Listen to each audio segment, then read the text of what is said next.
और किसी की भी भ्रमिक बातों में ना आइए, किसी भी लालची न्यूज पर मत आइए, किसी भी ऐसे वीडियो को देखकर व्यू मत बनाइए जो आपको बहुत अच्छी अच्छी चीज़ें बता रहा हो और कह रहा हो कि मैंने भी खरीद लिया, तुम भी खरीदी।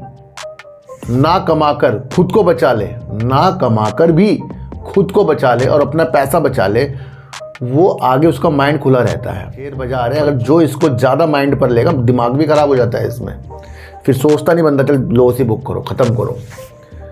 तो ये ऐसा बाजार है, इसमें सबसे पहले अपनी साइकोलॉजी में आपको वर्क करना। पहले मैं आपको एक चीज़ समझाना चाहता हूँ। बाजार के अंदर जो शेयर कम समय में ऊंचाई लांघ दे, ऊंचाई मतलब हद पार कर दे,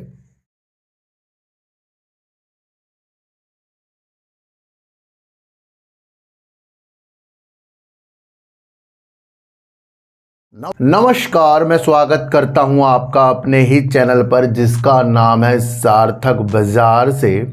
आज हम बात करेंगे सुजलोन की। आज हम सुजलोन की बात करेंगे, पर सुजलोन से पहले कुछ चीज़ें कुछ कंपनियों में हो चुकी है, जैसे मिष्ठान food, BCG Brightcom group, Reliance group यानी कि आर पावर, आर इंफ्रा।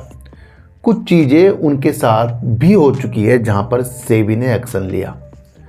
तो कुछ आज सीखने का मौका मिलेगा।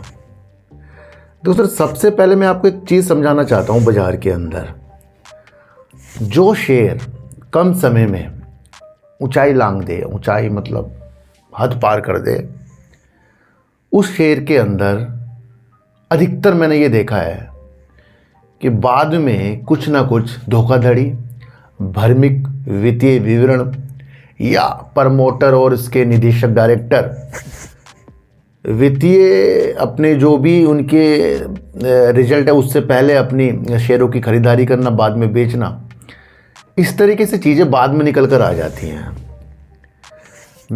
आपको आज सुजलोन एनर्जी बड़े गंभीरता से समझना पड़ेगा। देखो सर, मैंने आपको फिर कहा है, मेरे सामने भागता हुआ शेर और गिरता हुआ शेर दोनों के मायने हैं। अगर उसकी एनालाइज अगर हम कर सकते हैं तो उसके बहुत मायने हैं। और सबसे पहला कर्तव्य बाजार के अंदर खुद को बचाने का होता है। और जो व्यक्ति ना कमाकर खुद को बचा ले, ना कमाकर भी खुद को बचा ले और अपना पैसा बचा ले, वो आगे उसका माइंड खुला रहता है। पर जो व्यक्ति एंट्री कर किसी भी चीज़ में और अपना पैसा फंसा दे और वो सोचे चला ये तो फंस गया, आगे मैं कुछ कर लूँगा, वहाँ भी फंसे, तो यकीनन वो बचा नहीं रहा अपने आप को, वो आदत ख़राब कर रहा है। और बाजार के नियम है, सबसे पहले अपनी एक्चुअल मनी बचा लो। काम करने के मौके तो हज़ारों आगे आ जाएंगे पैसे कमाने के, और जब मनी चली जाती है तो माइंड डिस्टर्ब हो जाता है। ये एक ऐसा शेयर बाजार है, अगर जो इसको ज़्यादा माइंड पर लेगा दिमाग भी ख़राब हो जाता है इसमें, फिर सोचता नहीं बंदा चल लो से बुक करो, ख़त्म करो। तो ये ऐसा बाजार है, इसमें सबसे पहले अपनी साइकोलॉजी में आपको वर्क करना पड़ेगा। खुद को संभालिए पहले, और किसी की भी भ्रमिक बातों में ना आइए, किसी भी लालची न्यूज पर मत आइए, किसी भी ऐसे वीडियो को देखकर व्यू मत बनाइए जो आपको बहुत अच्छी अच्छी चीज़ें बता रहा हो और कह रहा हो कि मैंने भी खरीद लिया, तुम भी खरीद लो, ये हो जाएगा, वो हो जाएगा। बिल्कुल भी नहीं। आज अगर हम सुजलोन की वीडियो बना रहे हैं तो न्यूज आई है, और उससे पहले भी मैं इसकी चीज़ें आपको जो बैड है या गुड है दोनों बताकर चला हूँ। आज फिर कह रहा हूँ मैं, हमारा लक्ष्य 2030 का देश का नवकरणीय ऊर्जा में 500 गीगावाट का है, और उसे होने में अभी 4 साल हैं। और 4 साल में नवकरणीय ऊर्जा वाली कंपनियों के अंदर काफ़ी उतार चढ़ाव हो जाएंगे।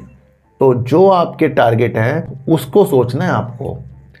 अभी जो भी चीज़ें कुछ भी निकल कर आए वो आप उसको झेलना है, उसको चीज़ों को समझना है। तो ये सारी बातें हैं, कुछ चीज़ों को आपको बड़े ध्यान से आज समझ कर चलना है। इससे पहले एक चीज़ मैं आपको बताऊं, मेरे प्यारे सब्सक्राइबर कपिल जी उनका नाम है, उन्होंने मेरे लिए एक बढ़िया सा गिफ्ट भेजा है। उनकी कंपनी है एली मार्टिन, जो पैंट शर्ट है ना, रेडीमेड पैंट शर्ट के ऊपर वर्क करती है, अच्छे ब्रांड है उनके, उन्होंने मुझे भेजा है। और किसी दिन मैं उस कपड़ों में भी आपके लिए वीडियो बनाऊंगा। तो मैं उनका बहुत बहुत धन्यवाद कहना चाहता हूं जिन्होंने मुझे इस तरीके की एक गिफ्ट भेजा है। तो भैया धन्यवाद भी देना बहुत ज़रूरी है।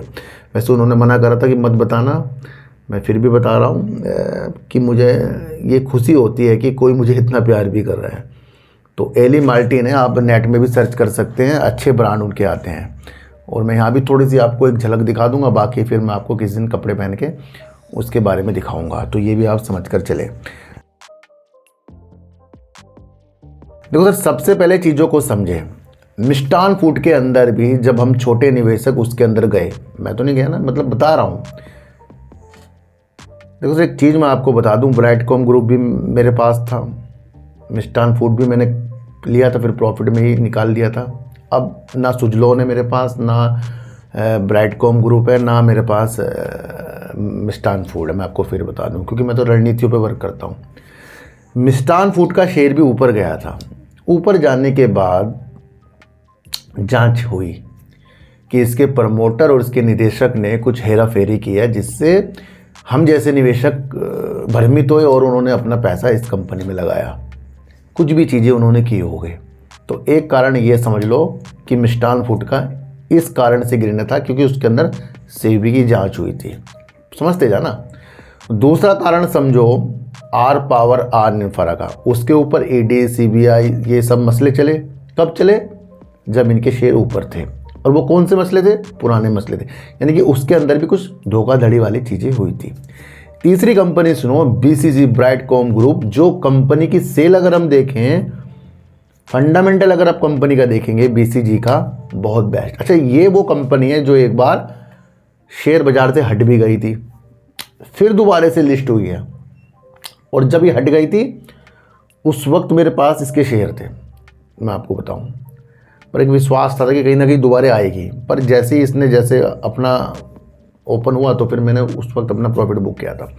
तो थोड़ा सा ये बता रहा हूँ। तो बीसीजी के अंदर क्या हुआ था, बीसीजी ने भी अपने भ्रमिक चीज़ें बताई थी जिससे निवेशक उस कंपनी में, यानी कि खातों के अंदर धोखाधड़ी करी थी, बैलेंस शीट में अपनी धोखाधड़ी की थी। और बीसीजी का शेयर मैं आपको बताऊं 100 के पार भी चला गया था शायद, और लगातार 4 रुपये से भागा था इसका शेयर। मिष्टान फूड भी भागा था, आर इंफ्रा, आर रिलायंस भी भागा था, और आपका बीसीजी भी भागा था, ब्राइडकॉम ग्रुप। और ब्राइडकॉम ग्रुप तो एक बार हट भी गया था, अब दोबारा से आ रहा है। क्या तात्पर्य है? देखो सर, जो ऐसे शेयर होते हैं ना जो लगातार भाग जाते हैं, फिर वो नज़रों में आ जाते हैं सेबी की, फिर सेबी उसके अंदर अलग अलग तरीके से जांच करता है। फिर जब तक कि जांच चल रही है तो वो क्या है, वो टेंशन के विषयों में है। और जब जांच खत्म हो जाएगी तो हम सोचते हैं बहुत अच्छा हो जाएगा, नहीं, तब भी जल्दी से अच्छा नहीं हो सकता। तो सबसे बड़ी बात आपको ये समझनी है, जब सेबी, ईडी, सीबीआई किसी कंपनी में जांच कर रहा है, वो ऊपरी लेवल पर कर रहा है, तो शेयर को नीचे आना ही है। आप चाहे बीसीजी देख लो, आर पावर देख लो, आर इंफ्रा देख लो, चाहे मिष्टान फूड देख लो, ऐसी और कंपनी भी आप देख सकते हो जहाँ सेबी ने चीज़ें की और वो ऊपर करती है और फिर शेयर नीचे आ जाता है, फिर वो पनप नहीं पाता। फिर उसमें कहीं ना कहीं आप और मेरे जैसे निवेशक एक टेंशन के विषय के साथ फंस जाते हैं। और अगर आप सब चीज़ का काम देखेंगे तो आपको काम अच्छा लगेगा। अब काम की वैल्यू नहीं होती वहाँ, वैल्यू होती है जांच की। और जांच इन तीनों कंपनी जो मैंने बताई उन पर सेबी और ईडी की चली है। उसकी वजह से कुछ के अंदर बीसीजी थोड़ा सा निखरा है, पर उस बुलंदी पर नहीं गिरा जहाँ से वो गिरा था। तो एक सबक ये सीखो कि जब भी सेबी की जांच किसी न किसी चीज़ के अंदर हो रही है, अगर वो गिर गया है तो फिर वो उस मुकाम पर पहुंचने में सालों लग जाएंगे, और कहीं ना कहीं फिर वैसी न्यूज़ ऐसी आती रहेगी तो वो उलझा कर रखेगी हमें। इसलिए हमारा उद्देश्य क्या है, हमेशा या तो आपको बहुत चतुर बनना पड़ेगा दिमाग से, या फिर आपको बड़े बड़ी कंपनियों के अंदर ही दिमाग लगाना है। छोटी छोटी कंपनी पेनी स्टॉक हमें बड़े बड़े शेयरों से दूर कर देती है। ये 3 कंपनियों के बारे में आज क्यों बताया, क्योंकि तीनों के अंदर सेबी की जांच चली है और कुछ में चल रही है। समझ गए? अब सुजलॉन का क्या वास्ता, सुजलॉन क्यों दिखाया? मैंने आपको बताया कि इनके अंदर सेबी की चीज़ें हुई है। अब सुजलॉन के अंदर एक पुरानी न्यूज़ निकल कर आई है जो जिसका वास्ता 2014 का है, और 2014 के बाद 2025 में ये इससे राहत भी पा गए थे, जून 2025 में। पर सेबी ने इस मामले को फिर उठाया और भ्रामक वित्तीय जो लेन देन है उसका जो भी कंपनी ने बताया था उसके ऊपर 29 करोड़ रुपए करीब का जुर्माना लगा दिया है। देखो सर, ये उस कंपनी के अंदर जुर्माना लगाया जिसने तीनों क्वार्टर में अपनी सेल को धमाकेदार और सेल को अच्छा और अपनी सेल को 5,000 करोड़ के लगभग ला कर रख दिया।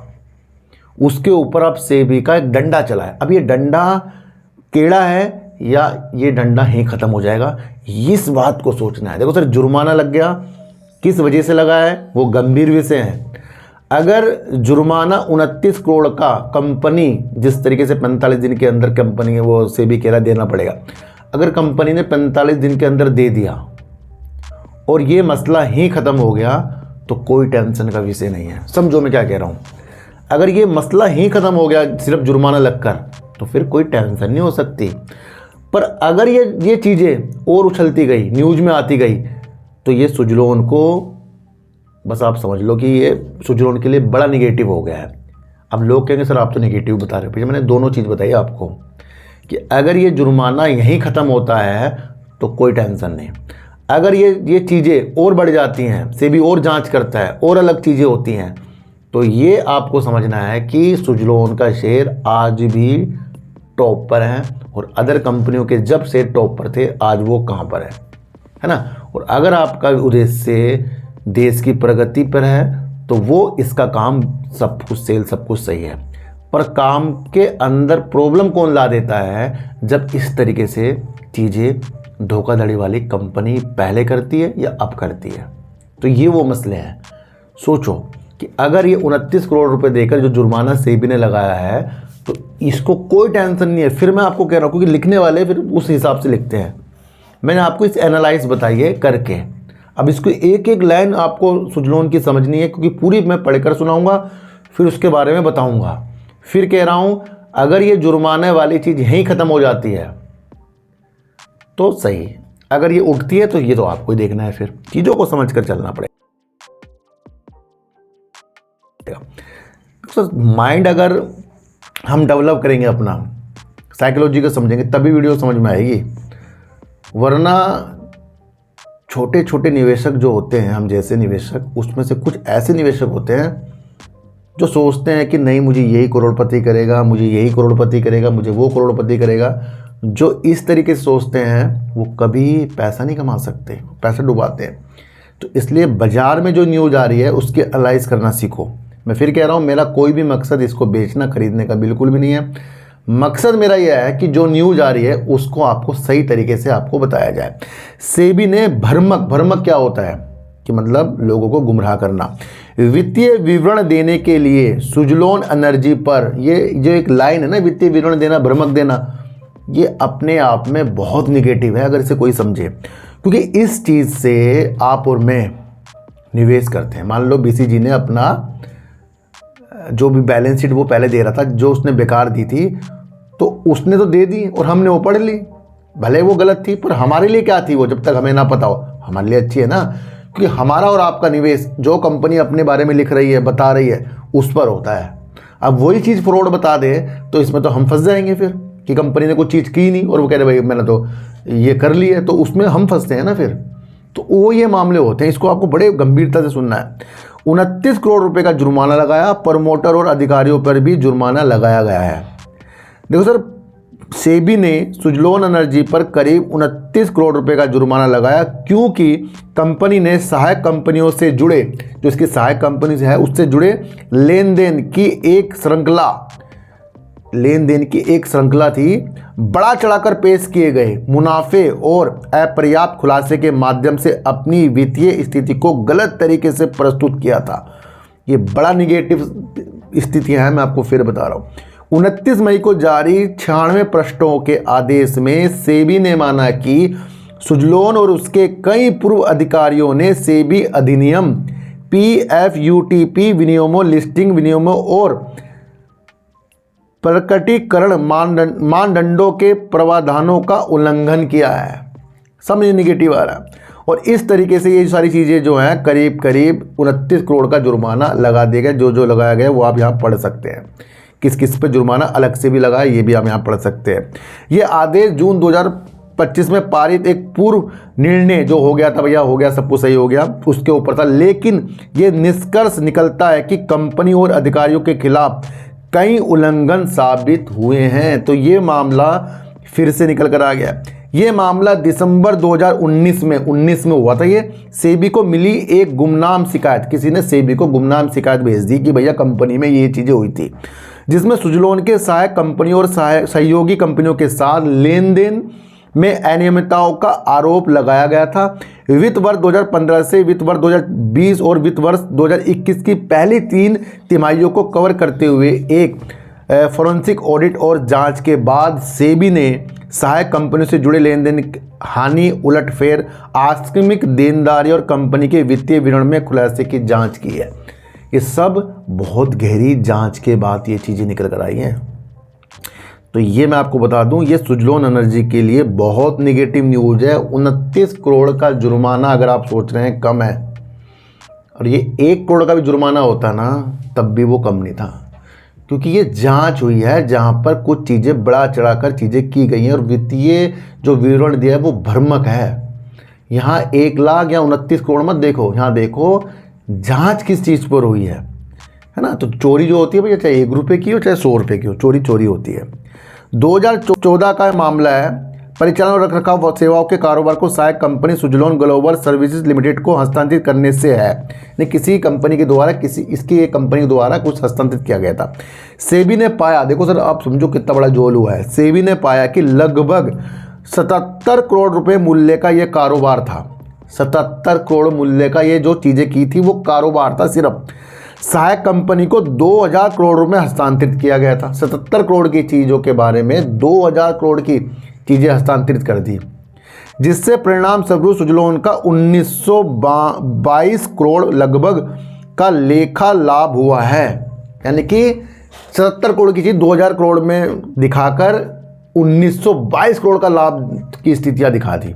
ये वैसी है जो एजीआर पर वोडाफोन आइडिया को जो एजीआर माफ हुआ था और उसकी वजह से उसका इतना प्रॉफिट आ गया था। अब एजीआर वाली चीज़ धोखाधड़ी नहीं थी, वो लेखा लाभ बता रहा हूँ मैं। वहाँ पर भी वोडाफोन आइडिया को लेखा लाभ हुआ जो उसका 50,000 करोड़ के जितने का प्रॉफिट हुआ है, वो क्या वो माफ़ करने की वजह से हुआ है, पर वो पैसा तो नहीं है, सिर्फ वो लेखा है, पर वो साफ सुथरा है। पर ये जो है ये धोखाधड़ी वाला है। तो मैं आपको हर एक चीज़ से समझाने की कोशिश करता हूँ। देखो सर, सारी की सारी चीज़ें नियामक को पाया कि इस लेन देन के बिना सुजलोन की वित्त वर्ष 2014 की कुल संपत्तियों की गई रिपोर्ट की गई 2664 करोड़ रुपए के बजाय 741 करोड़ रुपए होती, जो कंपनी ने कहा था कि उसके पास 2264 करोड़ की संपत्ति है। जो रिपोर्ट की गई थी, दिखाया गया था, वो मात्र 741 करोड़ की है। बहुत बड़ी ये चीज़ है। आदेश में यह भी उल्लेख किया गया है कि सुजलोन ने सहायक कंपनी में अपनी हिस्सेदारी एक अन्य पूर्ण स्वामित्व वाली इकाई को हस्तांतरित करके 829 करोड़ रुपए का अतिरिक्त लाभ दर्ज किया। ये भी एक धोखाधड़ी, जिसमें प्रभावी रूप से समान परिसंपत्तियों पर 2 बार लाभ अर्जित किया गया।